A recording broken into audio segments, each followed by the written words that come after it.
আপনারা কি জানেন মেথিতে আল্লাহ তাআলা অসাধারণ গুণাগুণ রেখেছেন? মানুষ যদি জানতো তাহলে তারা স্বর্ণের পরিবর্তে মেথি কিনতো। গ্যাস্ট্রিকের জন্য মেথি হলো সেরা ঔষধ। মাত্র 10 থেকে 15টা মেথি চিবিয়ে খেলে আপনার গ্যাস্ট্রাইটিস সঙ্গে সঙ্গে ভালো হয়ে যাবে।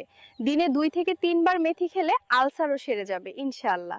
মেথি কোলেস্টেরল কমায়, হার্টকে সুস্থ রাখে এবং রক্তচাপ পুরোপুরি কমিয়ে দেয়। মেথি হজমে সাহায্য করে এবং কোষ্ঠকাঠিন্য দূর করে, রক্তে শর্করার মাত্রা নিয়ন্ত্রণ করে এবং ডায়াবেটিস রোগীদের জন্য খুবই উপকারী। মেথি চুল পড়া কমায়, চুলের গোড়া মজবুত করে, খুশকি দূর করে, চুল লম্বা ও ঘন করে। 1 গ্লাস পানিতে 1 টেবিল চামচ মেথি সারা রাত ভিজিয়ে রাখুন। সকালে খালি পেটে সেই জল পান করুন এবং চাইলে বীজ চিবিয়ে খান। 10 থেকে 15টা মেথি সরাসরি চিবিয়ে খান। এটা সাথে সাথে গ্যাস্ট্রিকের ব্যথা কমায় ও হজম বাড়ায়।